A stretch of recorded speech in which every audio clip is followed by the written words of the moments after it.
నిరుద్యోగులు కావచ్చు, యువత కావచ్చు, డిఎస్సి ఎగ్జామ్ రాసిన 3.5 లక్షల వరకు కానీ వారి పోరాటాలు కానీ మద్దతుగా ప్రకటిస్తూనే 3 రోజులు నిరాదీక్షతో పాటు సోమవారం ర్యాలీతో కూడా బలోపేతం చేయడానికి మనం ఇక్కడ నిరాదీక్ష చేస్తున్నాం. ఈ రోజు 3 కాంగ్రెస్ పార్టీ అనే వారికి ఉద్యోగాలు లేవనో, లేకపోతే వైఎస్ఆర్ కాంగ్రెస్ పార్టీ మళ్ళా కూడా అధికారం కోసమనో ఇవన్నీ కూడా చేస్తామని చెప్పి మేము అడుగుతా అంతే కూడా ఒకటే చెప్తున్నాను. మేము మొట్టమొదటి నుంచి కూడా మాకు తెలుసు ఇంకా కూడా 3 సంవత్సరాలు ఇంకా ఎన్నికలు లేవు. ఈ స్పోర్ట్స్ లో ఉండే అసోసియేషన్లు అందరికీ కూడా మార్గంగా వారిని పీకి వేసి ఈ పంతుల్లో చైర్మన్ గా చేసుకోవాలన్నారు.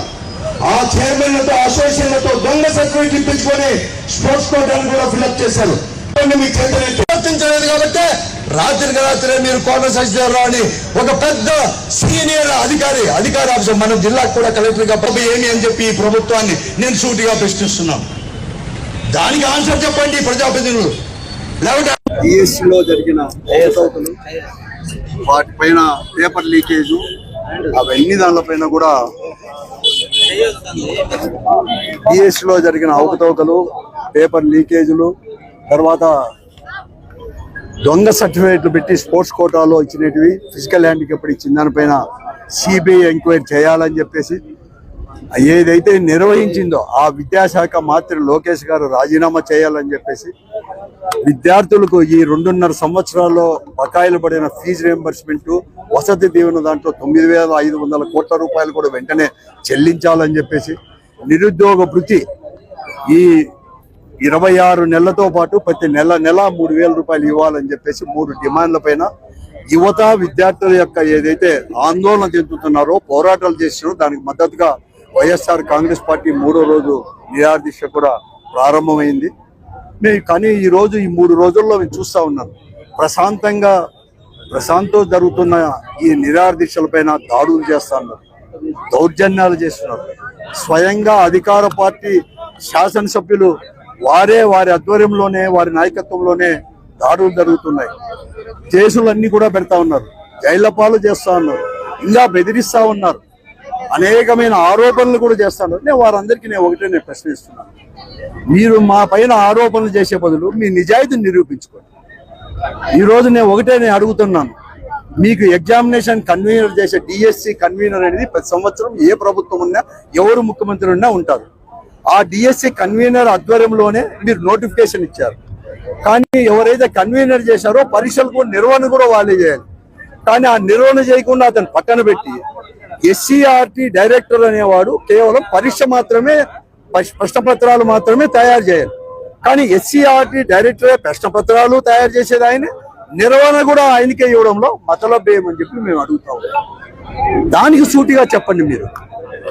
దానికి మాత్రం సూటిగా ఇంతవరకు ఏం చెప్పలేదు. తర్వాత మరొకటి కూడా అడుగుతున్నాం, ఈ పొద్దు అధికారులతో మీరు అడుగుతా ఉన్నారు. నేను అధికారులు కూడా నేను చెప్తా ఉన్నాను, ఆ రోజు నిర్వహించిన వారు జిఏడి దానికి ప్రిన్సిపల్ సెక్రటరీగా రావత్ గారు ఉన్నారు.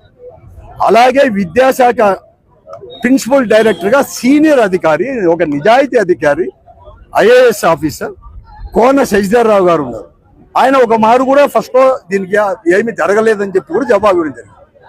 ఆయన్ని మళ్ళా కూడా కొనసాగించుకోమని నిరాదీక్షలు ఇంకా కూడా 3వ రోజు ఉండగానే నిన్న రాత్రే కోన శశిధర్ గారిని, అలాగే రావత్ గారిని, జిఆర్ రావత్ గారిని రాత్రే మీరు ట్రాన్స్ఫర్ చేసే దాంట్లో ఉద్దేశం ఏమి అని చెప్పి నేను అడుగుతా ఉన్నాను.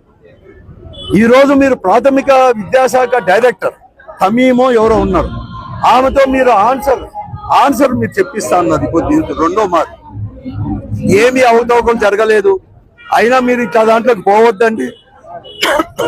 మీరు వెంటనే మళ్ళా కూడా ఇంకో డిఎస్సి ఉంది, 3,000 పోస్టులు ఎక్కువ ఉన్నాయి, 3,000కి పైన పోస్టులు ఉన్నాయి, వెంటనే మీరు దానికి ప్రిపేర్ కండి అని ఉచిత సలహా కూడా ఇప్పిస్తున్నారు పాపం ఐఏఎస్ ఆఫీసర్లతో. వెంటనే ప్రిపేర్ కండి అంటే ఏమి అర్థమేమి?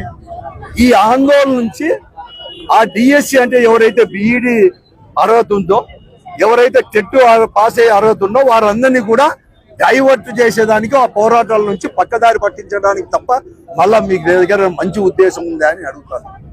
ఏం టీచర్ పోస్ట్ ఒకటైనా ఖాళీగా ఉండేది?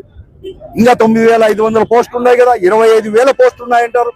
ఇప్పటికి ఫిల్అప్ చేసింది 16,340 పోస్టులు మాత్రమే. ఇంకా దాదాపుగా 9,000 పోస్టులు ఉన్నాయి. మళ్ళీ 3,000 పోస్టులు ఎందుకు ఫిల్అప్ చేస్తారు?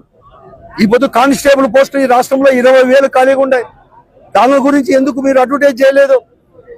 గ్రూప్ 1 ఉన్నాయి, గ్రూప్ 2 ఉన్నాయి, గ్రూప్ 3, 4 ఉన్నాయి, అనేకమైన అటెండర్లు ఉన్నాయి, లెక్చర్ పోస్టులు ఖాళీగా ఉన్నాయి. ఇదే యూనివర్సిటీలో కూడా దండి లెక్చర్ పోస్టులు ఉన్నాయి. దాని గురించి ఎందుకు మాట్లాడరు? తర్వాత ఈ పొద్దు ఎవరైతే డిఎస్సి సెలెక్ట్ అయ్యారో వాళ్ళతో వాళ్ళందరినీ తీసుకొచ్చే పొద్దు కర్నూలులో ర్యాలీ ఏం అడుగుతాం మేము? ఏమన్నా వాళ్ళకి వ్యతిరేకమా? అందరూ అట్టే ఉన్నారని చెప్తానమా? ఈ పొద్దు లీక్ అయింది అది. ఆ పిల్లలకి ఎందుకు ఇవ్వలేదు? మళ్ళా మీరే ఫస్ట్ పక్కన పెట్టారు. దానికి ఆన్సర్ చెప్పండి. కోర్టులో ఫైల్ చేశారు, దానికి అఫిడవిట్ ఎందుకు ఫైల్ చేయాలి? దానికి చెప్పండి. మమ్మల్ని బెదిరిస్తారా? ప్రజాప్రతినిధులుగా ఉండి అందరి చేత ఓటు వేయించుకోనికి ఉన్న వాళ్ళంతా కూడా ఈ జిల్లాలో కూడా గూండాలను నిరాదీక్ష చేసేవాళ్ళు, మాతో కూర్చున్న వాళ్ళంతా కూడా గంజాయి బ్యాచను లేకపోతే రౌడీ షీటర్లు ఉంటారని చెప్తాను. ఈ లాయర్లు ఏమన్నారు? రౌడీ షీటర్లా గంజాయి బ్యాచ? ఈ ఎస్సీ, ఎస్టీ, బీసీ, మైనార్టీ నాయకులు కావచ్చు, కార్యకర్తలు కావచ్చు, లేకపోతే కొంతమంది వాళ్ళే ఎస్సీ, ఎస్టీ, బీసీ, మైనార్టీలు యువకులు, గ్రాడ్యుయేట్, పోస్ట్ గ్రాడ్యుయేట్, ఇంజనీరింగ్ గ్రాడ్యుయేట్లు కూడా కూర్చున్నారు. వాళ్ళు ఏమన్నా రౌడీ షీటర్లా? వాళ్ళు ఏమన్నా ఇదే? చెప్పండి, దీనికి ఆన్సర్ చెప్పండి. మీరు నేను చెప్తా ఉన్నాను, హెచ్చరిస్తున్నాను.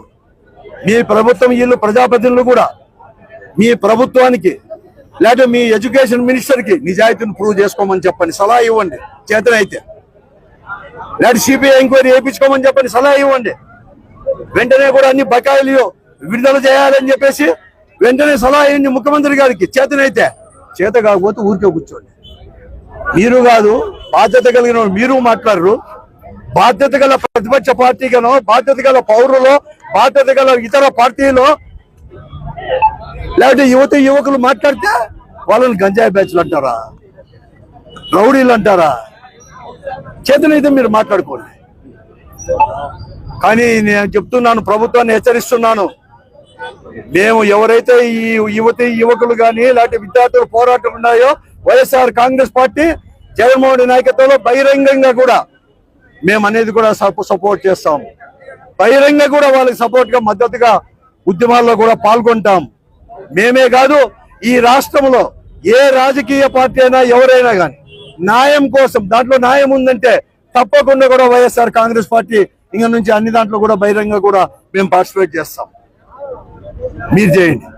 ఈ పొద్దు నిరాదీక్ష చివరి రోజు అని మీరు అనుకుంటున్నారు. ఈ పొద్దు ఇదే నిరాదీక్ష, కానీ చివరి రోజు మాత్రం కాదు. పోరాటాలకు మాత్రం చివరి రోజు కాదు. ఇంకా ఈ ఉద్యమాన్ని కొనసాగిస్తానే ఉంటాం వివిధ రూపాల్లో, అనేక రూపాల్లో కూడా. నేను అందరినీ కూడా అడుగుతాను, నిరుద్యోగుల్ని, యువతను, విద్యార్థులను, అందరినీ కూడా, అన్ని పార్టీలను కూడా రేపు సోమవారం జరగబోయే నియోజకవర్గ హెడ్ క్వార్టర్స్ జరగబోయే ఈ ర్యాలీల్లో అందరూ పార్టిసిపేట్ చేయండి. మన గొంతును ప్రభుత్వానికి తెలిసేటట్టు కూడా మనకు జరుగుతున్న అన్యాయాన్ని మన బిడ్డలకు, మన విద్యార్థులకు, మన చదువుకునే వాళ్ళకి కానీ లేకపోతే నిరుద్యోగులు కానీ, మన వారు అందరూ మన కుటుంబ సభ్యులే. మన ఇళ్లలో కూడా అటువంటి వాళ్ళు ఉన్నారు, చదువుకున్నారు. వారందరికీ సపోర్ట్ గా రేపు ర్యాలీలో కూడా పాల్గొనాలని చెప్పేసి నేను బహిరంగ కూడా పిలుపుస్తాను. Hi friends, welcome to V36 news. మా ఛానల్ కి సబ్స్క్రైబ్ చేయండి.